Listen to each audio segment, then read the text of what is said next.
Lesson plan बनाने के लिए सबसे पहले हेडिंग लिखना चाहिए। लेसन प्लान, उसके बाद यहाँ कोई नंबरिंग करना है, नंबरिंग जो कि एक्चुअली डे नंबर होगा कि किस दिन आप पढ़ा रहे हैं।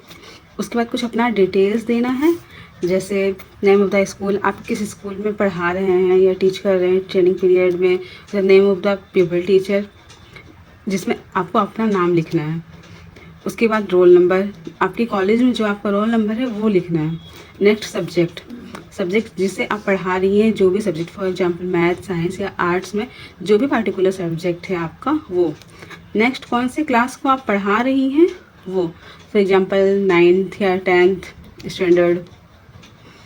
नेक्स्ट टॉपिक, आप कौन से टॉपिक को आज पढ़ाने जा रही हैं। पीरियड, आप कौन से पीरियड में आप क्लास ले रही हैं, first period, second period, third period, etcetera.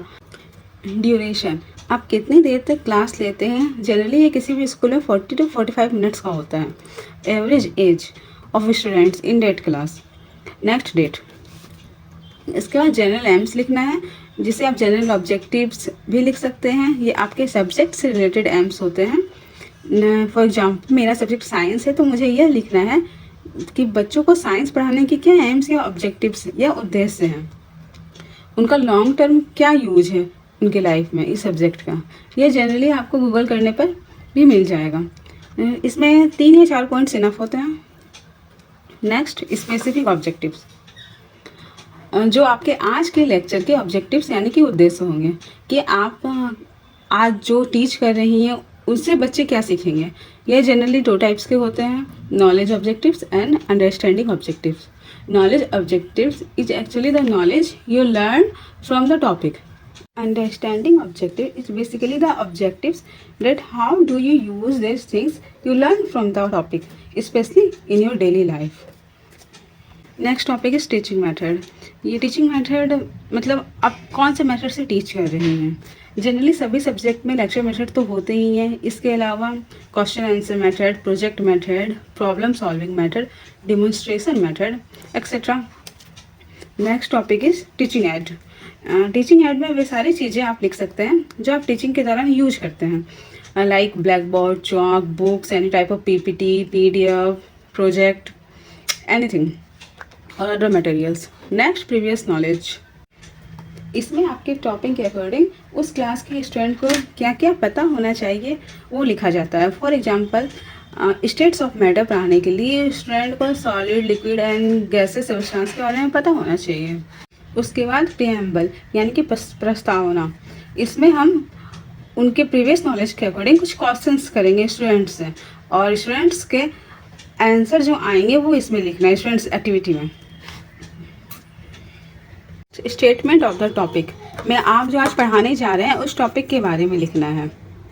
Next, the most important part, presentation लिखना है कि आपको क्या क्या पढ़ाना है आज। नंबरिंग करके आप लिख सकते हैं यहाँ पे। टीचिंग पॉइंट में आप कौन कौन से टॉपिक आज पढ़ाने जा रहे हैं, जो नंबरिंग 1, 2, 3 करके आप लिख सकते हैं। नेक्स्ट, पीपल टीचर एक्टिविटी में आपको उस टॉपिक को किस तरीके से एक्सप्लेन करना है वो लिखना है। प्लस आप उससे रिलेटेड कुछ क्वेश्चन स्टूडेंट से कीजिएगा तो वो भी लिखना है। फॉर एग्जांपल अगर आप सॉलिड पढ़ा रही हैं तो सॉलिड का डेफिनेशन आप पीपल टीचर एक्टिविटी में लिखेंगी। तो यहाँ पे आप स्टूडेंट से पूछ सकती हैं, give me some examples of solid.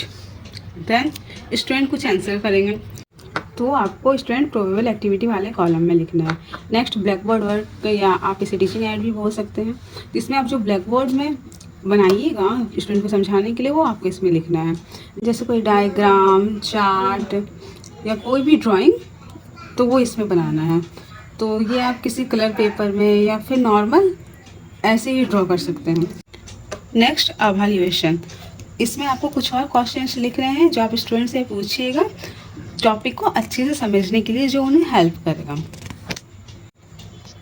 तो इस तरीके से टीचिंग पॉइंट्स आपके 1, 2, 3, 4, 5 पॉइंट्स इनफ होते हैं। Next point is recapitulation. इसमें आपको जो आपने आज पढ़ाया है उसका एक संक्षिप्त विवरण देना है कि आप क्या कौन से टॉपिक आज टीच किया आपने, एक्सेट्रा। Next, homework. ये तो जनरल सा होमवर्क है कि आपने जो टॉपिक आज भी टीच किए हैं उससे रिलेटेड कुछ होमवर्क स्टूडेंट को देना है। And the last point is signature of supervisor. ये लास्ट पेज के कॉर्नर में आपको बनाना है। इस तरीके से पूरा लेसन प्लान आपका कंप्लीट हो जाएगा। सबसे पहले लेसन प्लान वगैरह, एक पेज में आपका जनरल, स्पेसिफिक ऑब्जेक्टिव्स वगैरह, नेक्स्ट पेज में teaching add, teaching material, previous knowledge, ये सब। देन प्रेजेंटेशन जो कि आपका मैक्सिमम 1.5 पेज में हो जाना चाहिए। रिकैपिचुलेशन, होमवर्क एंड कॉर्नर में सिग्नेचर ऑफ सुपरवाइजर। पॉइंट्स है जो आपको ध्यान देना चाहिए लेसन प्लान बनाने के टाइम। सबसे पहले हमेशा कोशिश कीजिए कि आप जब भी लेसन प्लान लिखना स्टार्ट कीजिए तो इस पेज से स्टार्ट कीजिए, ना कि इस वाले पेज से, क्योंकि इस पेज से स्टार्ट करने में जनरली आपका ये जो इंट्रोडक्शन वाला पार्ट है ये 2 पेज में हो जाएगा। नेक्स्ट आपको जब प्रेजेंटेशन लिखना हो तो उसे लिखने में प्रॉब्लम नहीं होगा ये, क्योंकि 2 पेज इसमें लग जाते हैं। लेसन प्लान को थोड़ा डेकोरेटिव बनाने के लिए आप डिफरेंट कलर के पेन को यूज कर सकते हैं। नेक्स्ट जितने भी लेसन प्लान बनेंगे किसी भी सब्जेक्ट का, सबका फॉर्मेट सेम यही होगा। आप लेसन प्लान बनाने के लिए कोई फाइल या रजिस्टर ज़्यादा प्रेफरेबली सही रहेगा। आप लेसन प्लान का पूरा कंप्लीट वीडियो देखना चाहते हैं तो मेरे चैनल पे फिजिकल साइंस का पूरा लेसन प्लान आपको मिल जाएगा, आप देख सकते हैं।